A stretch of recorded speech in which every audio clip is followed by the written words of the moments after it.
Mi madre invitó a mi ex infiel a la barbacoa porque lo extraña. Llevé a mi nueva novia y explotó todo. Si aún no estás suscrito al canal, haz clic en el botón de suscripción y activa la campanita para no perderte ninguna de nuestras historias. Tu apoyo significa todo para nosotros. Si esta historia te parece interesante, déjale un like. También me encantaría saber de qué ciudad eres, déjanos el nombre de tu ciudad en los comentarios. Ahora, empecemos con la historia. La vida, después de un terremoto emocional, tiene esa maña de reacomodarse en silencios raros, en costumbres nuevas que uno ni se da cuenta cuando empezaron. Hacía casi un año que Javier y yo habíamos terminado.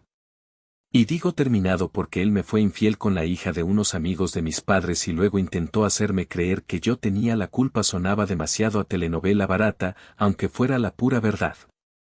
Ahora, mi vida tenía la banda sonora de Sofía, una melodía tranquila y alegre que llevaba sonando unos 6 meses. Ella era arquitecta de sonrisas y de planes sencillos, todo lo contrario a la montaña rusa de emociones que fue Javier. El único eco persistente de aquel desastre era mi madre, Luisa. Para ella, Javier seguía siendo Javierito, un muchacho tan bueno, tan atento. No importaba que le hubiera explicado, con peras y manzanas, la traición. Ella parecía tener un filtro selectivo para los defectos de su yerno favorito. A veces, en la sobremesa, soltaba un cómo olvidar cuando Javierito nos trajo aquel queso de rancho, qué detalle, y yo solo respiraba hondo mientras mi papá, Ricardo, carraspeaba y miraba el techo. Como buscando una salida de emergencia. Ya me había enterado por mi hermana Elena que Javier, de vez en cuando, visitaba a mi madre para ver cómo estaba, siempre a escondidas, como un amante furtivo de sus favores. Le llevaba pan dulce, le arreglaba alguna cosita en la casa, y de paso, claro, le contaba lo incomprendido que se sentía y lo mucho que extrañaba a la familia. Un trabajo fino de manipulación, de esos que Javier bordaba sin que se le notara una puntada. La llamada llegó un martes por la tarde. Mamá, con esa voz de anfitriona emocionada que ponía para los grandes eventos, hijo. El sábado es la barbacoa anual, ¿eh? Ya sabes, en el jardín, carnita asada, familia. Todo sonaba normal, hasta que dejó caer la bomba con la naturalidad de quien anuncia que va a llover, y bueno, para que sepas, va a venir Javierito. Ay, es que lo extraño tanto, pobrecito, ha estado tan solito últimamente. Sentí como se me revolvía el estómago. ¿Javier? ¿En serio, mamá? Después de todo. Intenté razonar, con la poca calma que me quedaba. Mamá, sabes perfectamente lo que pasó. Invitarlo es una falta de respeto para mí, y también para Sofía. Ella va a estar ahí. Ay, Mateo, no seas rencoroso, respondió, con ese tonito de mártir que tanto me crispaba. La gente comete errores, hay que saber perdonar. Además, él siempre fue muy bueno conmigo, casi como un hijo. Uno no le cierra la puerta así como así a quien te ha demostrado cariño. Y francamente, hijo, a veces no piensas en mi felicidad, en lo que a mí me hace bien. En mi felicidad. Como si la presencia del tipo que me rompió el corazón fuera un requisito para su bienestar. Colgué sintiendo una mezcla de furia e impotencia. Pero esta vez, algo hizo clic. No iba a cancelar, no iba a esconderme. Si ella quería jugar así, yo también tenía mis cartas. Hablé con Sofía, le conté el plan de mi madre. Ella, como siempre, fue un faro. Escuchó, asintió, y luego dijo, con esa seguridad que tanto admiraba, entiendo tu enojo, mi amor. Y tienes todo el derecho a sentirte así. Si tú quieres ir y demostrar que Javier ya no tiene ningún poder sobre ti, yo voy contigo, a tu lado. Pero si decides que es demasiado, también lo entenderé. No, le dije, sintiendo una nueva determinación. Vamos a ir. Y vamos a ir con la cabeza en alto. Es hora de que mi madre y Javier entiendan que mi vida continuó y que es mucho mejor ahora. Sofía sonrió. Entonces, vamos a prepararnos para una tarde interesante. Solo recuerda, Mateo, no caigas en provocaciones. Tú estás por encima de sus juegos. Pasamos los siguientes días trazando una especie de estrategia mental. No se trataba de buscar pelea, sino de no dejarnos arrastrar por el drama que, sabíamos, se avecinaba. Un mal presentimiento me acompañaba, pero también una extraña sensación de fortaleza. Esta vez, no iba a ser el Mateo que se tragaba el coraje. Esta vez, iba a proteger mi paz, y a Sofía. Llegamos a casa de mis padres el sábado puntuales, como relojitos suizos, aunque por dentro yo sentía que cada tic-tac era un golpe de tambor anunciando la batalla. El olor a carne asada flotaba en el aire, mezclado con esa tensión casi palpable que solo yo, y quizás Sofía, podíamos sentir. El jardín estaba lleno de los sospechosos habituales, tíos, primos, mi hermana Elena que nos saludó con una mirada que era mitad curiosidad, mitad prepárense. Y ahí estaba él, Javier. Riendo a carcajadas con mi tía Carmen, quien lo miraba como si fuera el mismísimo Luis Miguel en sus mejores tiempos. Él, el invitado de honor no oficial, actuando como si fuera el dueño del lugar, como si su presencia fuera lo más natural del mundo. Sentí un hervor en la sangre, sobre todo cuando noté que llevaba una de esas guayaberas que yo le había regalado en un cumpleaños. ¡Qué cinismo! Mi madre, Luisa, nos recibió en la entrada. A mí me dio un abrazo un poco más apretado de lo normal, quizás intentando compensar algo. A Sofía, un seco hola, Sofía, qué bueno que viniste, y de inmediato desvió la mirada. Como si la presencia de mi nueva pareja fuera un recordatorio incómodo de que sus planes de tener a Javierito de vuelta en la familia no iban viento en popa. Enseguida, comenzó con sus maniobras. ¿No se te antoja una agüita de Jamaica, Sofía? Ay, pero creo que ya se acabó la que te gusta, la que no está tan dulce. Javierito siempre sabía cuál era mi preferida, esa que hago con un toque de jengibre. Sofía solo sonrió amablemente y dijo, no se preocupe, señora Luisa, cualquier cosa está bien. Javier se acercó, con esa sonrisa ensayada que antes me derretía y ahora solo me provocaba náuseas. Mateo, campeón. ¡Qué milagro! Te ves, diferente. Sus ojos me recorrieron de arriba a abajo, y luego se posaron en Sofía con una mezcla de condescendencia y evaluación. Y ella debe ser Sofía. Un placer. Intentó ser encantador, el tipo simpático que todos adoran. Así que tú eres la valiente que logró domar a este potro salvaje, le dijo a Sofía, guiñándome un ojo. Sofía, con una calma que envidié, le extendió la mano. Encantada, Javier. Aunque creo que, potro salvaje, es un poco exagerado. Mateo es bastante razonable cuando se le trata con respeto. ¡Zas! Un pequeño golpe, tan sutil que Javier solo parpadeó, desconcertado por un segundo antes de recuperar su compostura. Bueno, veo que tienes carácter, dijo Javier, con una risita forzada. Intentó tomarme del brazo. Oye, Mateo, tenemos que ponernos al día, ¿no? Hay tantas cosas que me gustaría contarte, aclarar algunos malentendidos. Lo esquivé con un movimiento casi imperceptible. No hay nada que aclarar, Javier. Y estoy bastante al día con mi vida, respondí, mi voz más firme de lo que esperaba. Mi padre, Ricardo, se acercó entonces, saludó a Sofía con genuina calidez y a mí me dio una palmada en la espalda. Bienvenidos. Pásenle, sírvanse algo, la carne ya casi está. Su mirada evitaba el epicentro del drama, Javier y mi madre, pero noté la tensión en su mandíbula. Elena, mi hermana, se unió a nosotros, trayendo consigo un plato de guacamole. ¿Qué onda? ¿Todo bien? Su pregunta era casual, pero sus ojos iban de mí a Sofía, luego a Javier, como siguiendo un partido de tenis invisible. Noté que Javier ya había estado charlando animadamente con ella antes de que llegáramos. Seguro ya le había contado su versión edulcorada de los hechos, haciéndose la víctima. La tarde transcurrió entre pequeñas escaramuzas. Mi madre olvidó convenientemente ponerle un plato a Sofía en la mesa hasta que yo, con toda la calma del mundo, tomé uno extra y se lo puse enfrente. Aquí tienes, mi amor. Parece que hoy andamos un poco distraídos en la cocina. Mi madre me lanzó una mirada asesina por encima del hombro. Tía Carmen no perdía oportunidad para elogiar a Javier. Ay, Javierito, qué bien te ves. Más joven que nunca.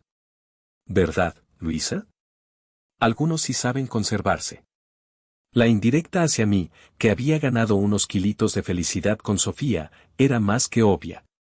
Javier, por su parte, no dejaba de lanzar anzuelos, contando anécdotas de nuestros tiempos, siempre dirigiéndose a mi madre o a mi tía, pero con un volumen calculado para que yo lo escuchara. Hablaba de viajes, de fiestas, de lo unidos que éramos. Sofía, a mi lado, simplemente observaba, tomaba un sorbo de su limonada, y de vez en cuando me apretaba la mano por debajo de la mesa. Su presencia era mi ancla. Sabía que esto apenas comenzaba.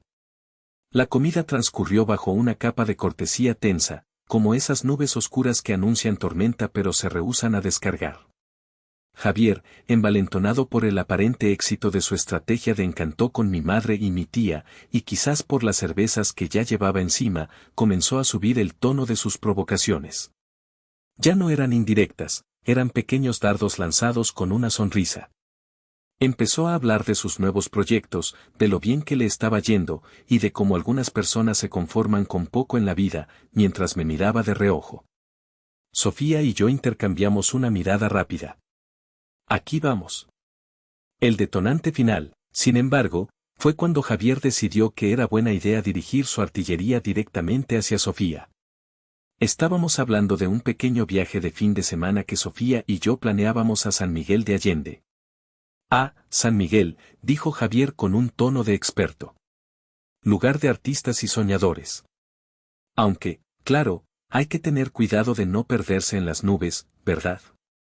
Algunas personas tienen una facilidad para vivir en las apariencias, en vender humo.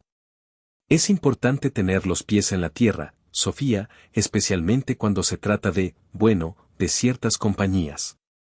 Su mirada se deslizó hacia mí con evidente desdén. El insulto era doble, para Sofía y para mí. Antes de que pudiera reaccionar con la furia que me empezaba a quemar por dentro, Sofía, con una serenidad admirable, dejó su tenedor sobre el plato. Javier, comenzó, su voz tranquila pero con un filo de acero, agradezco tu preocupación por mi capacidad para discernir la realidad, pero te aseguro que tengo un excelente detector de humo, y funciona a la perfección. Y en cuanto a las compañías, estoy muy contenta con la mía.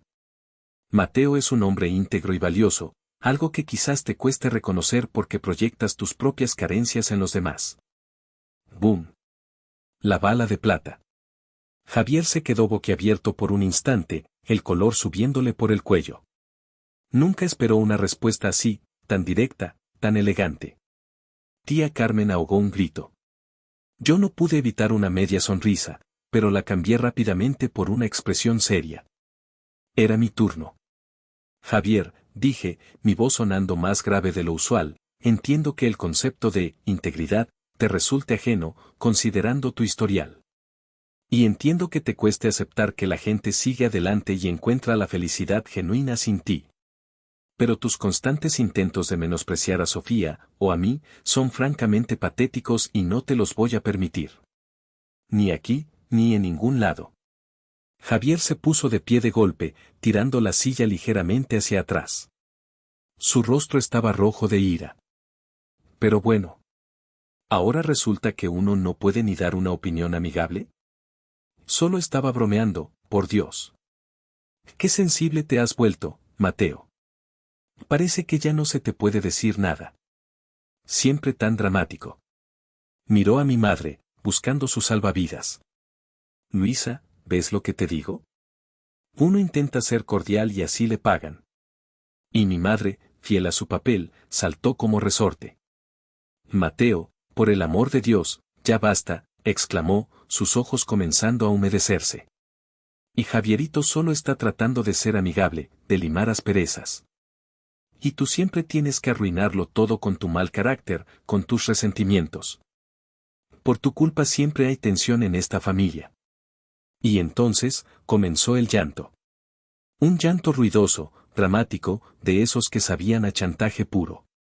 Por mi culpa, mamá, respondí, sintiendo como la frustración de años se acumulaba en mi garganta.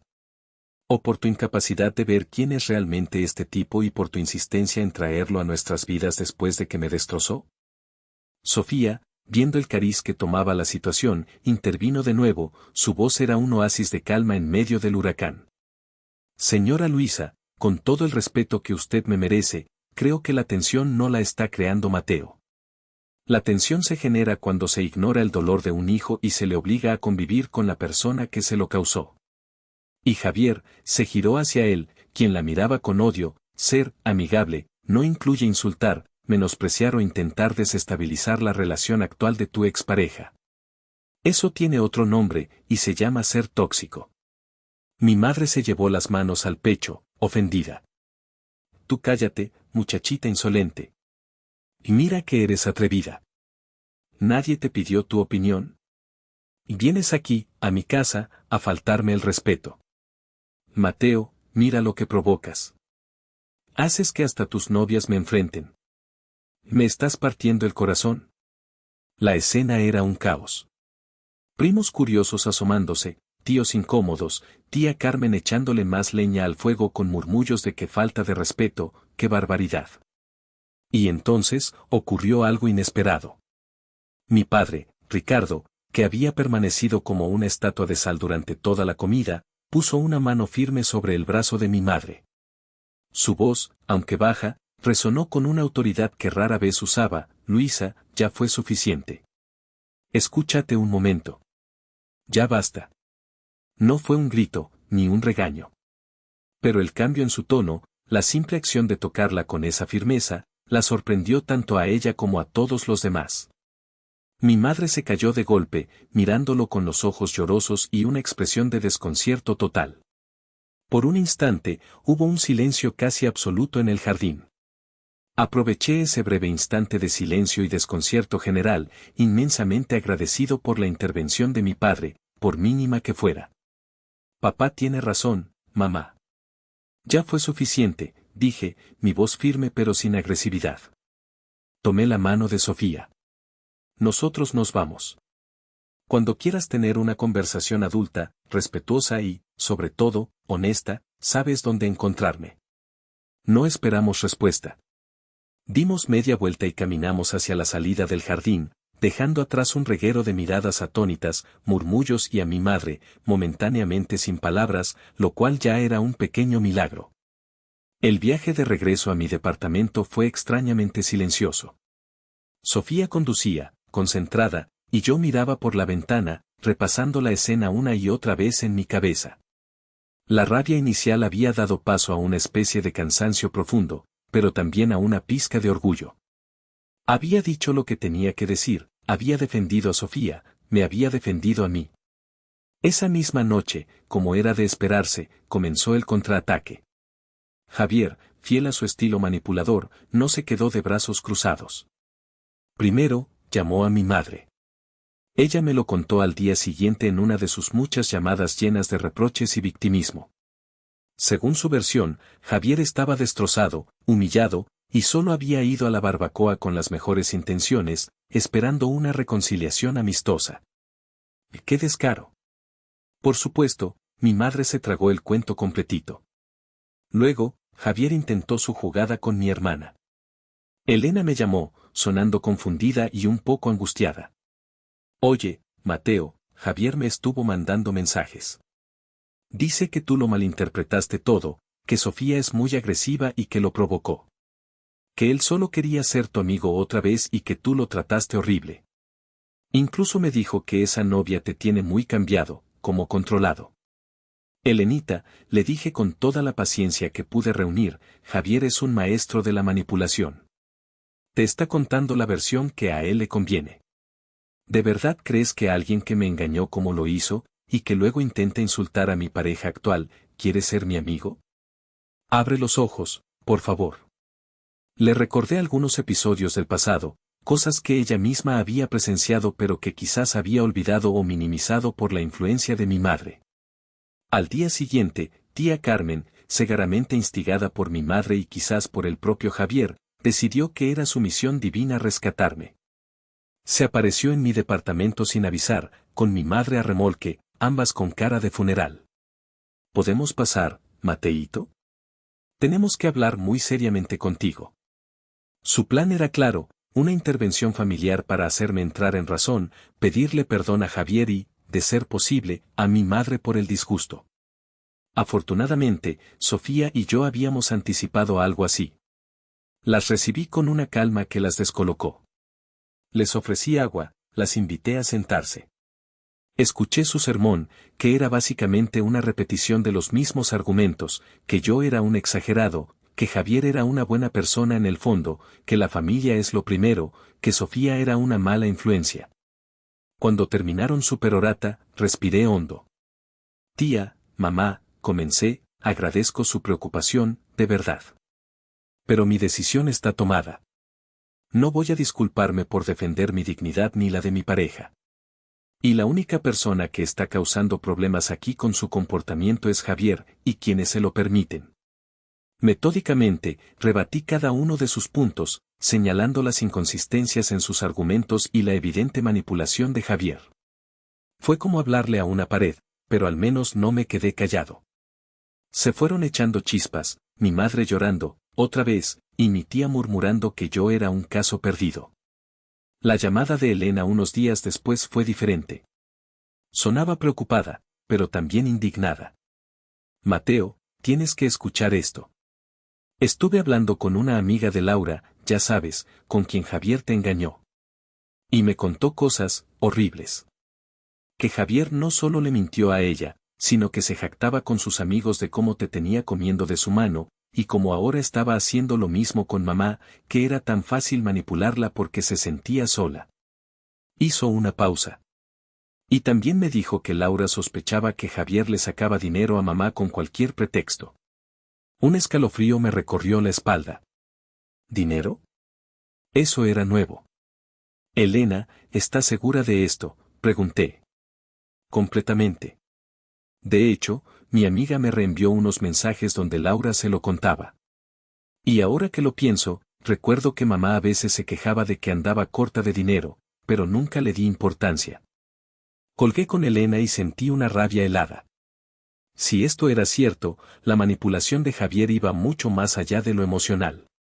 Recordé algunas conversaciones vagas con mi madre sobre ayudas que le daba a Javier porque estaba pasando por un mal momento.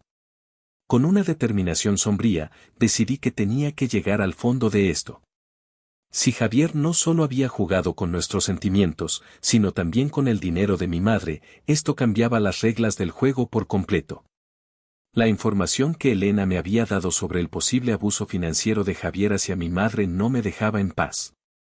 Era una pieza más en el rompecabezas de su personalidad manipuladora, una que, si se confirmaba, podría ser la clave para que mi madre finalmente abriera los ojos. Durante los siguientes días, me dediqué a investigar discretamente. Hablé de nuevo con Elena, ella, sintiéndose culpable por su ingenuidad inicial y ahora furiosa con Javier, se ofreció a ayudar. Recordó que mi madre a veces guardaba extractos bancarios viejos en una caja en su closet. No fue fácil, pero en una visita a casa de mis padres, con la excusa de buscar unas fotos antiguas, Elena logró acceder a esa caja. Lo que encontró confirmó nuestras peores sospechas, transferencias periódicas a la cuenta de Javier durante casi 2 años. No eran cantidades exorbitantes cada vez, pero sumadas representaban un monto considerable. Algunas tenían conceptos vagos como apoyo o préstamo personal, préstamos que, estaba seguro, Javier nunca tuvo la intención de devolver. Cada extracto era una puñalada, no solo por el dinero, sino por la descarada manipulación que representaba. Javier había estado desangrando emocional y financieramente a mi madre. Con estas pruebas en mi poder, o al menos con el conocimiento certero de ellas, me sentí con una base más sólida. No quería usarlas para humillar a mi madre, sino para protegerla, para mostrarle la cruda realidad de quién era Javierito. Sofía, como siempre, fue mi mejor consejera. Cuando le mostré las copias de las transferencias que Elena me había conseguido, su expresión fue de pura indignación. Esto es terrible, Mateo. Pero tienes que ser muy cuidadoso en cómo se lo presentas a tu mamá. No la ataques. Enfócate en mostrarle cómo Javier la ha estado utilizando a ella también, como ella es otra víctima de su juego. Quizás si lo ve desde esa perspectiva, como una traición directa a su confianza y a su bolsillo, pueda procesarlo mejor que si solo se enfoca en la ofensa hacia ti. Tenía toda la razón. Llamé a Carlos, mi mejor amigo, para contarle los últimos acontecimientos. Él, que conocía bien a Javier de nuestros tiempos de universidad, no se sorprendió demasiado. Ese tipo siempre fue un vividor, Mateo. Solo que ahora perfeccionó sus técnicas. Me alegra que tengas pruebas. Úsalas con inteligencia. Y recuerda que estoy aquí para lo que necesites, si quieres que te acompañe a hablar con tu mamá o simplemente para desahogarte después. Su apoyo incondicional era un bálsamo. Justo cuando estaba planeando cómo abordar a mi madre, sucedió algo más. Elena me llamó, agitada. Mateo, no vas a creer esto. Laura, la examante de Javier, se enteró por su amiga de todo el escándalo de la barbacoa y de que Javier sigue rondando a mamá. Y está furiosa. Al parecer, Javier también le sacó dinero a ella con promesas falsas. Dice que está harta de que ese tipo siga engañando a la gente. Me dijo que si mamá no le cree a nadie más, ella misma está dispuesta a hablar con ella o a mandarle un mensaje contándole todas las porquerías de Javier, incluyendo cómo se burlaba de lo fácil que era manipular a Luisa. Esto era oro molido. El testimonio de Laura, la otra gran víctima de Javier, podría ser el golpe de gracia. Le pedí a Elena que le dijera a Laura que esperara mi señal, que primero necesitaba hablar yo con mi madre. Con un nudo en el estómago pero con una nueva resolución, tomé el teléfono y marqué el número de mi madre. Cuando contestó, su voz sonaba cansada, un poco a la defensiva, como esperando otra discusión. Mamá, le dije, mi tono lo más sereno y serio que pude, necesito hablar contigo. Es muy importante. He descubierto algunas cosas serias sobre Javier, que creo que tienes el derecho y la necesidad de saber. Por favor, ¿podemos vernos mañana en la tarde, en la cafetería de la esquina, solo tú y yo? Hubo un silencio al otro lado. Pude casi escucharla debatiéndose internamente. Finalmente, suspiró. Está bien, Mateo. Mañana a las 5. Su tono, aunque resignado, también tenía una nota de intriga, quizás incluso de temor. Sabía, en el fondo, que esta conversación sería diferente. Llegué a la cafetería 15 minutos antes, necesitaba ese tiempo para ordenar mis pensamientos y mis emociones. El lugar era pequeño, acogedor, neutral. Perfecto para una conversación que prometía ser cualquier cosa menos eso. Cuando mi madre entró, su rostro reflejaba una mezcla de aprensión y esa actitud defensiva que ya me era tan familiar. Esperaba, sin duda, otra ronda de reproches sobre la barbacoa, sobre mi falta de respeto. Pedimos nuestros cafés en silencio. Una vez que la mesera se retiró, respiré hondo. Mamá, comencé, mi voz sonando más firme de lo que me sentía por dentro, te pedí que nos viéramos porque, como te dije, hay cosas muy serias sobre Javier que he descubierto, y no tienen que ver directamente con lo que me hizo a mí, sino con cómo te ha estado tratando a ti.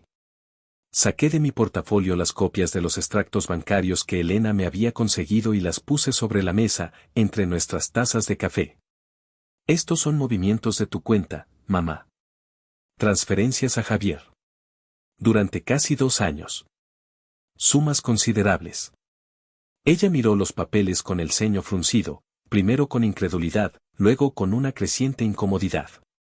Intentó decir algo, quizás una excusa, pero la interrumpí suavemente. Y no es solo el dinero, mamá. Sé, por fuentes muy directas, que Javier se jactaba con otras personas de lo fácil que era manipularte, de cómo te tenía, comiendo de su mano, porque te sentías sola. Sé que te contaba historias tristes para que le dieras dinero que nunca te devolvió. Le conté lo que Elena había averiguado a través de la amiga de Laura, omitiendo por el momento la disposición de Laura a hablar directamente, para no abrumarla de golpe. A medida que hablaba, veía cómo el color abandonaba su rostro. Sus manos comenzaron a temblar ligeramente mientras sostenía uno de los extractos.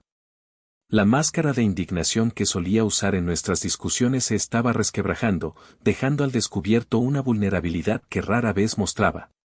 Yo, yo solo quería ayudarlo, susurró finalmente, su voz apenas un hilo. Él me decía que estaba pasando por momentos muy difíciles, que nadie lo entendía, que yo era la única persona en el mundo que de verdad se preocupaba por él. A veces me recordaba un poco a tu abuelo, cuando se sentía perdido y necesitaba apoyo. Sus ojos se llenaron de lágrimas, pero esta vez no eran las lágrimas teatrales de la barbacoa, eran lágrimas de genuina angustia, de vergüenza. Me contaba que tenía deudas, que lo iban a embargar, que si no conseguía dinero rápido, se quedaría en la calle. Y yo, me daba lástima. Y sí, admitió, bajando la voz aún más, me sentí tonta cuando pasaba el tiempo y el dinero no volvía, cuando sus excusas eran cada vez más elaboradas. Me dio tanta vergüenza admitirlo, incluso a mí misma. Supongo que defenderlo tan vehementemente era una forma de no aceptar que me había visto la cara, que había abusado de mi confianza. Hizo una pausa, luchando por contener un sollozo. Desde que tu padre se jubiló y pasa más tiempo en casa, a veces me siento tan invisible, Mateo. Él está en sus cosas, tú en las tuyas, y Javier. Javier sabía escuchar, o al menos fingía muy bien que lo hacía. Llenaba un vacío, ¿sabes? Un vacío que ni yo misma sabía que tenía tan grande hasta que él empezó a prestarme esa atención calculada. Su confesión me golpeó. Por primera vez en mucho tiempo, no la veía como la antagonista de mi historia, sino como otra víctima de la red de engaños de Javier. Una mujer con sus propias heridas, sus propias soledades, que habían sido cruelmente explotadas. Mamá, le dije, mi voz ahora más suave, no eres tonta. Eres una mujer de buen corazón, y él es un experto manipulador que se aprovechó de eso, de tu generosidad y de tu soledad. Lo que te hizo a ti es tan grave, o más, que lo que me hizo a mí. Le conté entonces sobre la disposición de Laura a hablar con ella, a corroborar cada palabra. Eso pareció ser el golpe final. La idea de que otra mujer, alguien a quien ella conocía, hubiera sido engañada de manera similar y pudiera testificarlo, pareció anclar la terrible verdad en su mente. Esto tiene que ser una lección para todos, mamá, continué. Por tu bienestar, y por la salud de nuestra familia. Javier tiene que salir de nuestras vidas para siempre. Y yo necesito, de verdad necesito, que respetes mi relación con Sofía, que la veas como la mujer maravillosa que es y que me hace feliz. Si no puedes hacer eso, si no puedes respetar mis límites, entonces sí tendremos que tomarnos un espacio muy serio tú y yo. Lloró en silencio durante varios minutos, asimilando todo. Yo esperé, dándole su tiempo. Finalmente, levantó la vista, sus ojos rojos pero con una nueva claridad. Tienes toda la razón, Mateo. He sido una ciega, una torpe. Perdóname, hijo. Perdóname por no haberte creído, por haber defendido a ese hombre. Perdóname por el dinero, por la vergüenza, por el dolor que te causé a ti y a Sofía. Su voz se quebró. Voy a necesitar ayuda para superar esto. Y mucho tiempo para intentar recuperar tu confianza y la de tu padre. No era una rendición, era una liberación.